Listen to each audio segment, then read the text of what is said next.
भाई साहब देखिए मुझे भी शामिल कर लिए।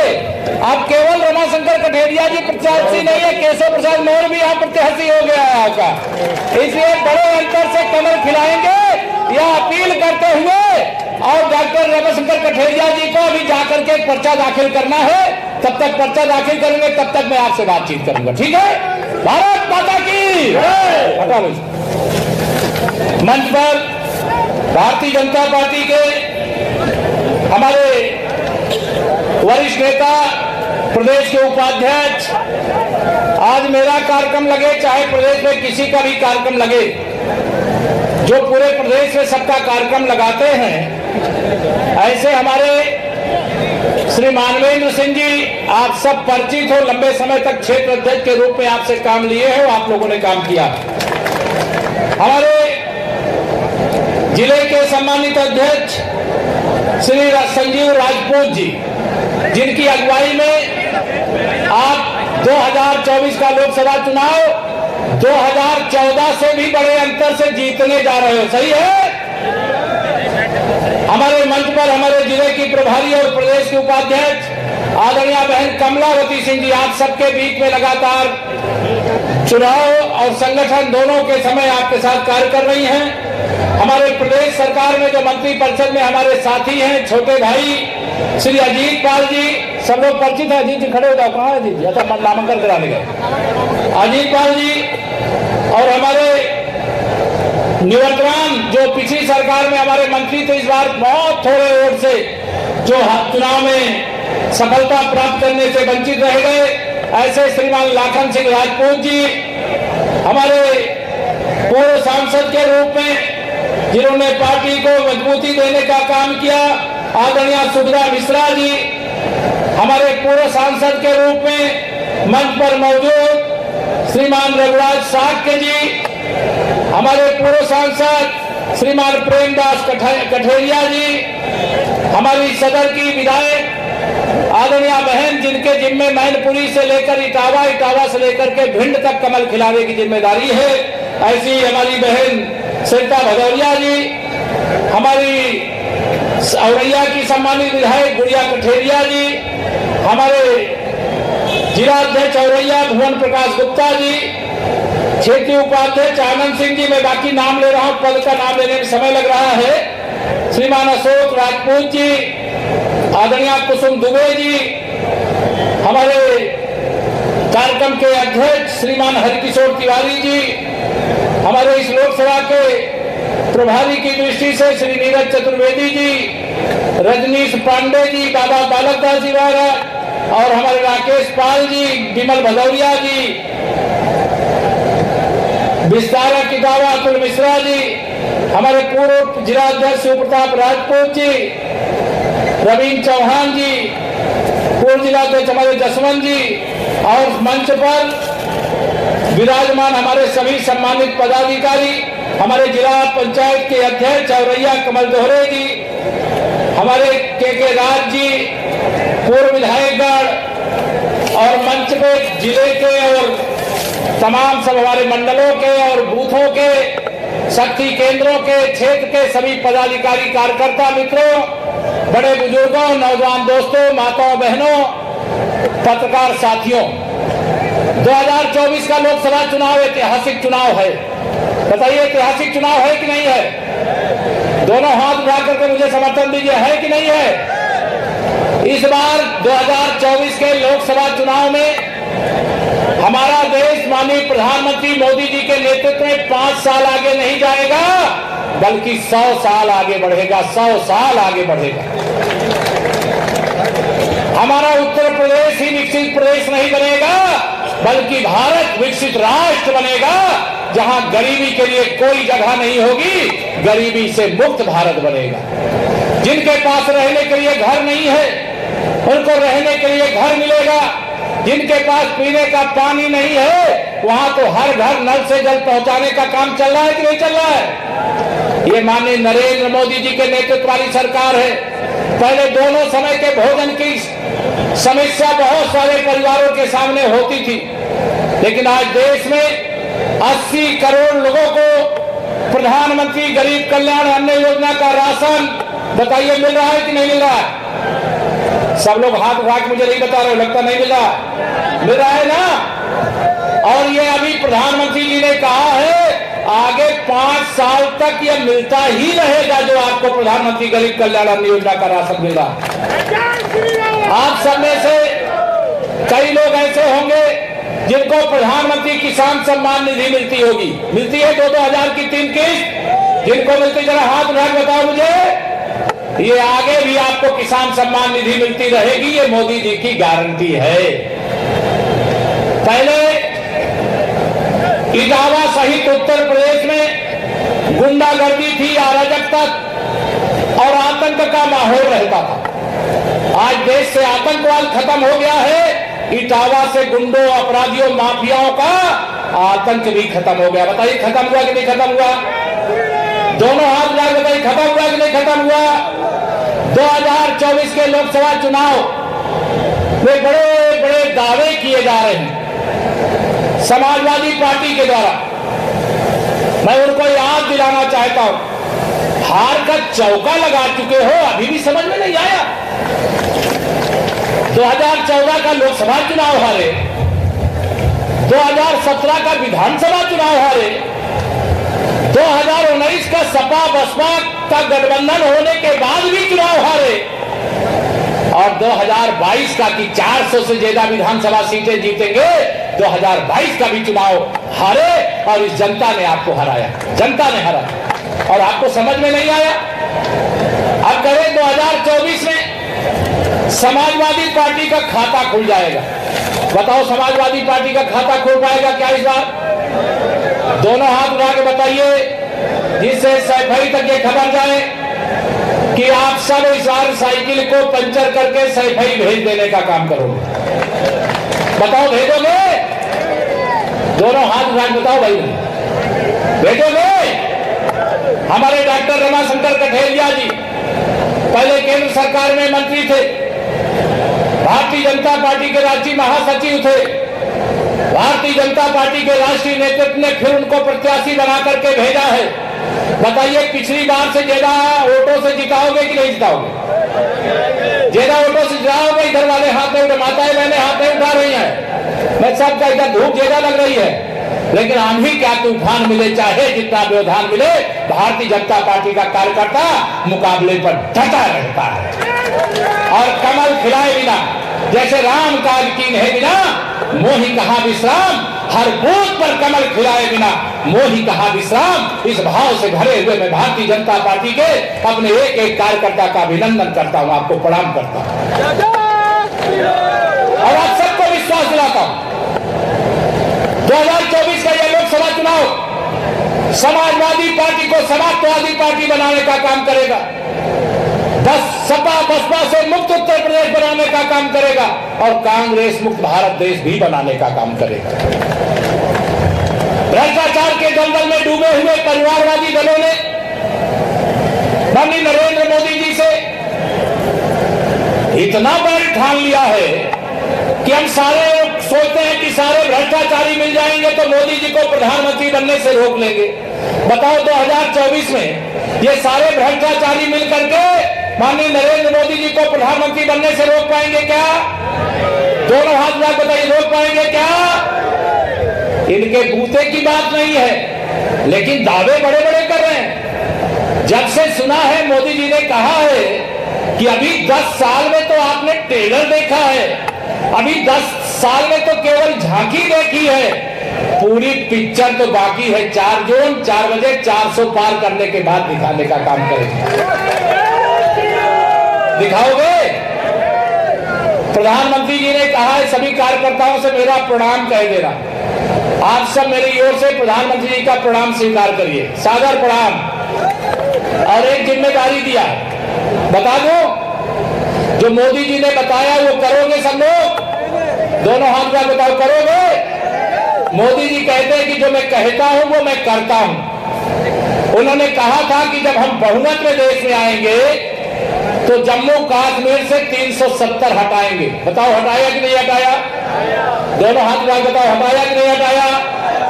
जब उन्होंने कहा था जब हम बहुमत में होंगे तो अयोध्या में रामलला की जन्मभूमि पर भव्य मंदिर का निर्माण करवाएंगे। बताइए मंदिर का निर्माण हुआ कि नहीं हुआ? मोदी जी ने जो कहा वो किया कि नहीं किया? अब एक बात और मोदी जी चाहते कि अगर 370 हटा दिया गया तो सारे कार्यकर्ताओं से कह देना कि अपने अपने बूथ पर जितना वोट 2014 और 2019 में, 2017 और 2022 में दिलाया है उसमें 370 वोट और बढ़ा दो। बढ़ा सकते हो? जो बढ़ा सकते जरा हाथ उठा के बताओ जरा मुझे। सब लोग बढ़ा सकते हो? तब तो मेरा लक्ष्य पूरा हो जाएगा, फिर सपा की जमानत जब्त हो जाएगी। मैं आज सब लोगों से यहां विश्वास दिला करके जा रहा हूं। 370 वोट प्रति बूथ बढ़ाने का संकल्प लेकर के आप जाइए। और प्रधानमंत्री जी ने कहा है मेरे कार्यकर्ताओं से कह देना अपने बूथ का प्रधानमंत्री भी हमारा कार्यकर्ता है, अपने बूथ का मुख्यमंत्री भी हमारा कार्यकर्ता है, अपने बूथ का उप मुख्यमंत्री भी हमारा कार्यकर्ता है, अपने बूथ का सांसद भी हमारा कार्यकर्ता है और अपने बूथ का विधायक भी हमारा कार्यकर्ता है।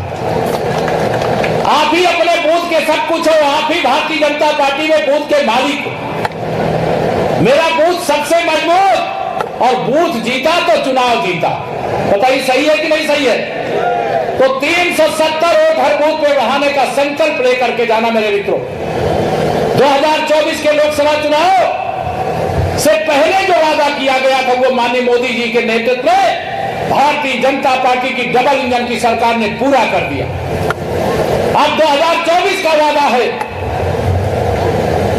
4 जून को 400 पार होने के बाद अभी आपको 2022 का विधानसभा चुनाव उसमें मेहनत करनी पड़ी। पार्टियों को, सभी पार्टियों को पैसा खर्चा करना पड़ता है, सरकारी मशीनरी पूरी लगानी पड़ती है। मोदी जी ने कहा है 2024 में 400 पार करिए, एक देश में एक चुनाव होगा, एक वोटर लिस्ट होगी और वहां आप सबको विधानसभा के लिए अलग और लोकसभा के लिए अलग मेहनत नहीं करनी होगी। लोकसभा विधानसभा का चुनाव एक साथ होगा। बताइए होना चाहिए कि नहीं होना चाहिए? दोनों हाथ उठा बताइए होना चाहिए कि नहीं होना चाहिए? मोदी जी ने कहा है, जो मोदी जी कहते हैं वो करते हैं। और प्रधानमंत्री जी ने और क्या कहा है? उन्होंने कहा है कि हमारे 3 मुद्दे थे। पहला मुद्दा था 370 हटाएंगे, हटा दिया। दूसरा मुद्दा था रामलला का भव्य मंदिर बनाएंगे, बना दिया। तीसरा मुद्दा है सामान्य नागरिक संहिता कानून में बनाने का काम करेंगे। सबके लिए देश में एक कानून होना चाहिए, हिंदू के लिए अलग और मुसलमान के लिए अलग कानून नहीं होना चाहिए। सामान्य नागरिक संहिता लाने का काम करेंगे। बताइए इसके लिए मोदी जी को 400 पार चाहिए। ये विरोधी कहते हैं, सपा बसपा कांग्रेस वाले कहते हैं इनको 400 पार क्यों चाहिए? ये तो 272 में सरकार बन जाती है। हमें 400 पार इसलिए चाहिए कि हमें एक देश में एक साथ एक वोटर लिस्ट पर चुनाव कराना, इसलिए हमें 400 पार चाहिए। हमें सामान्य नागरिक संहिता लाना, इसलिए हमें 400 पार चाहिए। हमें दुनिया का सबसे बड़ा मंच जो संयुक्त राष्ट्र संघ है, भारत को अस्थायी सदस्य बना करके बैठाना है, इसलिए हमें 400 पार चाहिए। हमें पाकिस्तान ने जो भारत के कश्मीर के कुछ हिस्से पर अवैध कब्जा करके रखा है, वहां पर भी तिरंगा फहराना है, इसलिए हमें 400 पार चाहिए। हमें आप सबके आशीर्वाद से देश में बहुमत मिला। पहले पाकिस्तान के आतंकवादियों की फैक्ट्री से प्रशिक्षण प्राप्त करके आतंकवादी आते थे और भारत के सैनिकों को और भारत के नागरिकों को मार करके चले जाते थे। भारत उसका जवाब नहीं दे पाता था। लेकिन अगर आज पाकिस्तान को उसके घर में घुस करके मारने का काम कोई कर रहा है, तो आप सबके आशीर्वाद से भारत के वीर सैनिक कर रहे हैं, मोदी जी के नेतृत्व वाली सरकार के समय कर रहे हैं। इसके पहले कभी सुना था क्या एयर स्ट्राइक, सर्जिकल स्ट्राइक हुई हो? चीन दुनिया में अपने को दादा समझता है। गालवान घाटी के कुछ हिस्से पे घुस आए थे। हमारे आपके ही भाई बहन देश की सेना के जवान हैं, गालवान घाटी पर चीन के सैनिकों को पटक पटक करके मारा भारत के वीर बाबरों ने। ये भारत है आज 56 इंच के सीने वाले का। अब वो भारत नहीं है जो मार खा ले और चुप रहे। अब वो भारत नहीं है कि कोई तुम्हारे एक गाल में चाटा लगाए और दूसरा गाल उसके सामने हाजिर कर दो। अब ईंट का जवाब पत्थर से देने वाला भारत है, गोली का जवाब गोला से देने वाला भारत है। इसलिए आज भारत की ताकत बढ़नी चाहिए कि नहीं बढ़नी चाहिए?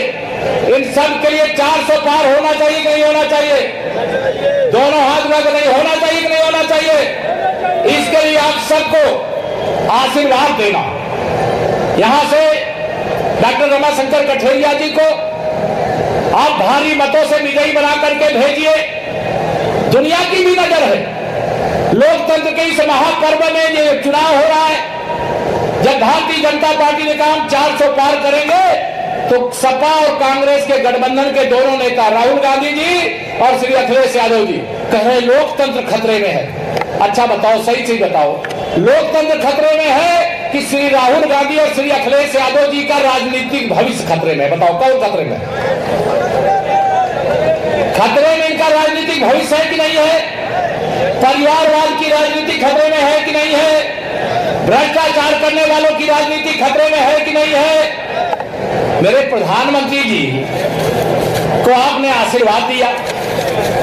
उन्होंने देश में 52 करोड़ प्रधानमंत्री जनधन के खाते खोले और 10 साल में 34 लाख करोड़ रुपया अलग अलग योजनाओं में देशवासियों के खाते में भेजने का काम किया।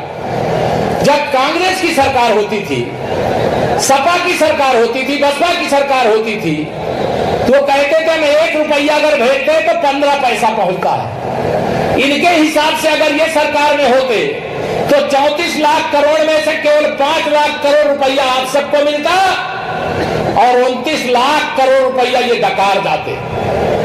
मोदी जी ने इतना बड़ा भ्रष्टाचार करने से इनको रोक लिया, इसलिए सब मोदी जी के खिलाफ हैं। इसलिए हमें भ्रष्टाचार मुक्त भारत के लिए 400 पार चाहिए। अभी करोड़ों लोगों को, 4 करोड़ से अधिक लोगों को प्रधानमंत्री आवास दिए जा चुके हैं। अभी कई करोड़ लोग और बाकी हैं। 3 करोड़ और प्रधानमंत्री आवास बनाएंगे। ये माननीय नरेंद्र मोदी जी की गारंटी है। जिनका अभी पक्का घर नहीं बना है वो अभी कच्चे घर में नहीं पक्के घर में रहेंगे। ये मोदी की गारंटी है। कई ऐसे बीमारी के संकट से जूझते रहते हैं, इलाज कराने का पैसा नहीं होता। प्रधानमंत्री आयुष्मान भारत योजना के अंतर्गत उनको 5 लाख रुपया तक का इलाज कराने की सुविधा दी जाती है। और अब तो मोदी जी ने कहा है जो 70 साल से ऊपर के बुजुर्ग हैं, उन सारे बुजुर्गों को 1 साल में 5 लाख रुपया तक का इलाज कराने का पैसा खर्चा होगा तो मोदी सरकार दिल्ली के खजाने से देने का काम करेंगे। यह भारतीय जनता पार्टी का वादा।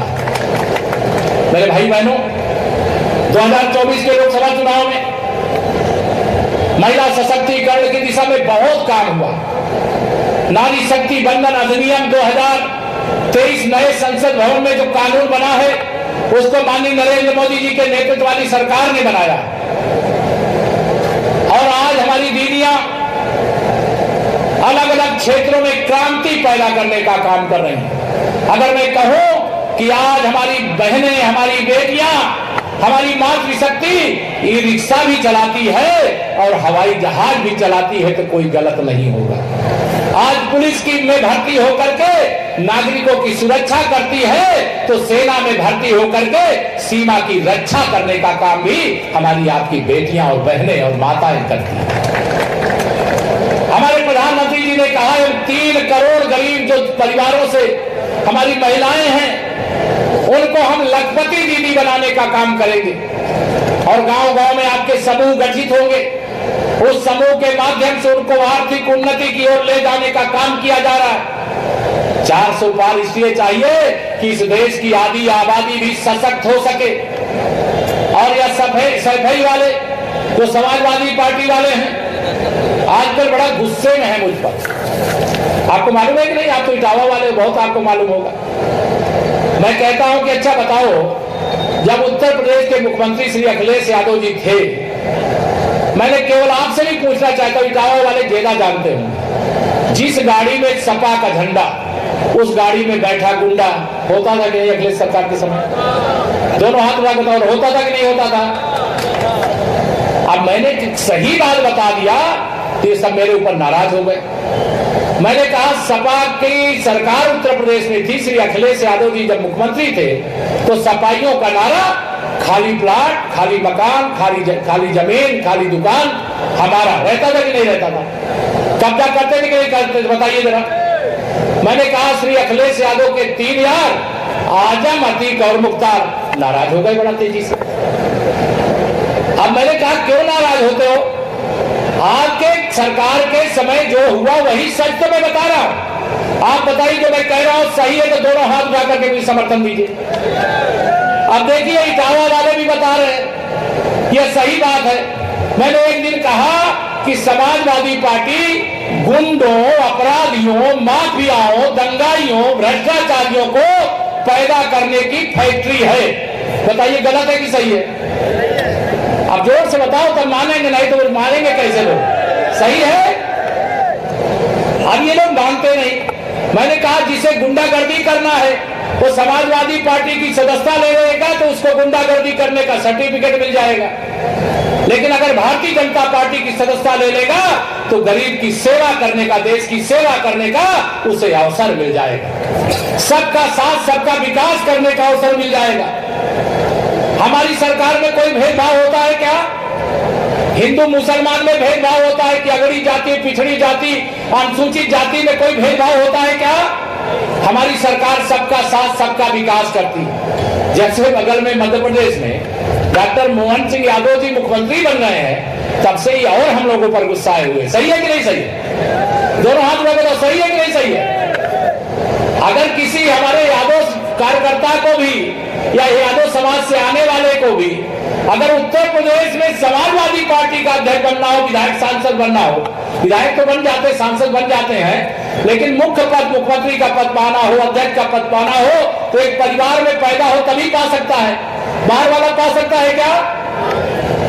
भारतीय जनता पार्टी सबका साथ सबका विकास करती, सबको सम्मान देने का काम करती है, सबका आशीर्वाद लेने का काम करती है। ये लोग कहते हैं भारतीय जनता पार्टी ईवीएम को हैक कर लेती है।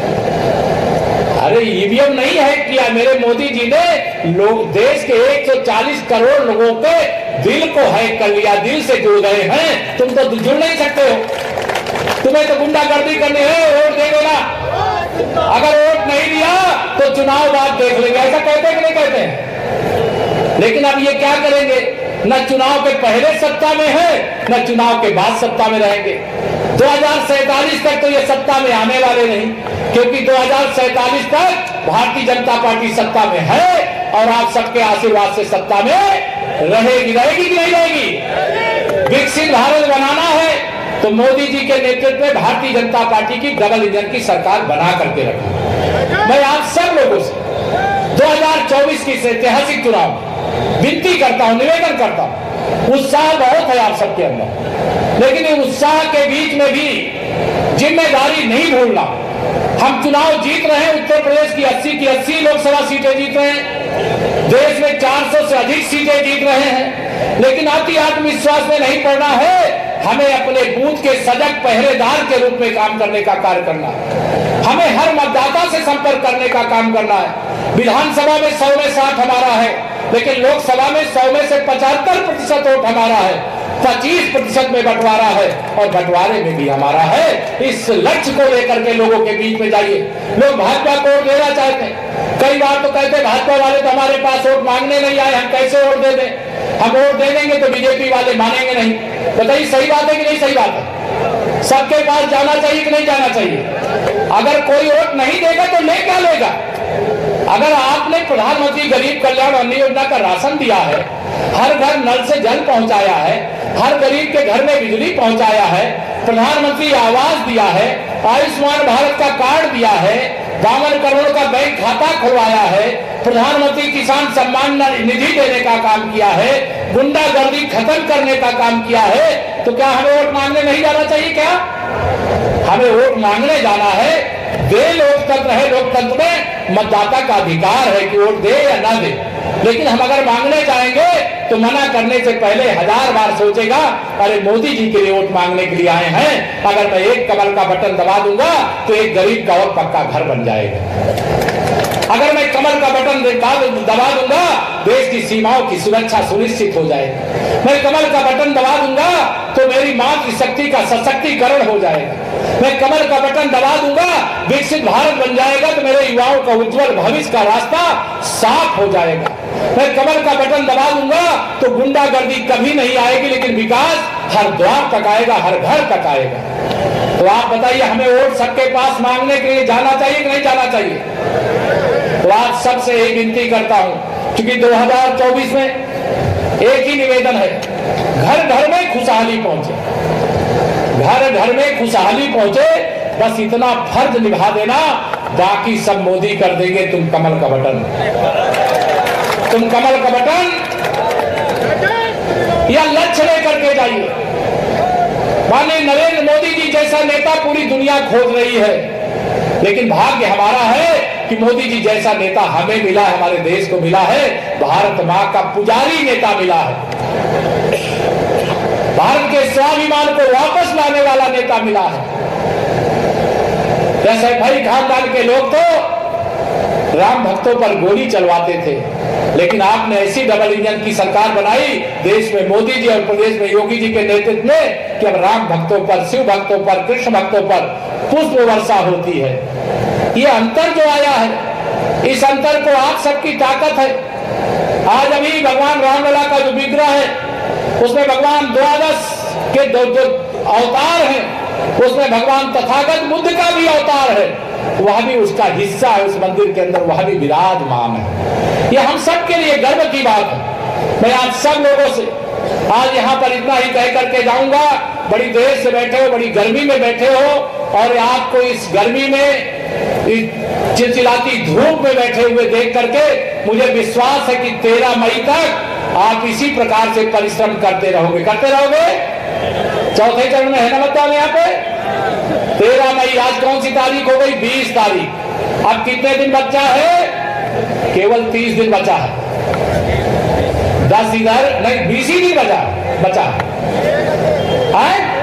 अरे 2 दिन तो आप लोग अपने बूथ पर रहोगे, अपने यहाँ प्रचार करोगे, लेकिन यह जो 20 दिन है सब लोग भारतीय जनता पार्टी के सर्वे सर्वा बन करके मेरा बूथ सबसे मजबूत। और मैं एक और यहाँ पर आश्वासन, यहाँ सभी संगठन के लोग हैं, हमारे डॉक्टर रमाशंकर जी भी शायद आने वाले हैं, मैं उनसे कहूंगा कि इटावा की लोकसभा के जिन जिन बूथों से 370 वोट पिछली बार से ज्यादा बढ़ाने का लक्ष्य पूरा करेंगे, उनका विशेष अभिनंदन करने के लिए मैं आप सबके बीच में एक बार आऊंगा, ये आपको भरोसा है।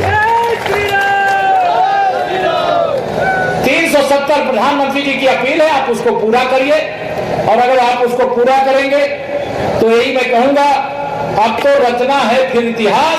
सबका साथ, सबका साथ। 4 जून, सब लोग नहीं बोलो, 4 जून, दोनों हाथ उठा के बोलिए 4 जून। फिर एक बार यह लक्ष्य लेकर के आप सब यहां से जाने का काम करिएगा। यह चुनाव में एक बार फिर से कहूंगा, ऐतिहासिक चुनाव है, बड़े लक्ष्य वाला चुनाव है, बड़ी जिम्मेदारी वाला चुनाव है। आप सब कार्यकर्ता आज की इस नामांकन सभा को सफल बना करके यह बता दिए हैं कि आप विजय यात्रा पर हो, और हमारे हर कार्यकर्ता को जैसे अर्जुन को चिड़िया की आंख के अलावा कुछ नहीं दिखाई देता था, वैसे हमें अपने बूथ को मजबूत करने के अलावा कोई और लक्ष्य नहीं दिखाई देना चाहिए। जैसे यह पूरा मैदान खचाखच भरा, वैसे ईवीएम मशीन भी कमल के फूल से लबालब रहनी चाहिए। और आप सब जानते हो, विकास के लिए लक्ष्मी जी की जरूरत है, और लक्ष्मी जी साइकिल पर बैठ करके नहीं आएंगी, हाथी पर बैठ करके नहीं आएंगी, वो कमल के फूल पर बैठ करके आएंगी। कमल का फूल खिलाइए, अपने बूथ को जिताइए। डॉक्टर रमाशंकर जी को बहुत बड़े अंतर से यहाँ से सांसद बना करके भेजिए, और विश्वास रखिए आप सांसद बना करके भेजेंगे, दिल्ली से हो सकता है वो आपके बीच में कुछ और बन करके वापस आए, ऐसा विश्वास रखें। और इस विश्वास के साथ आप सब अपने अपने बूथ की और आगे जो सूचना होगी मंच की उसका पालन करते हुए प्रस्थान करेंगे।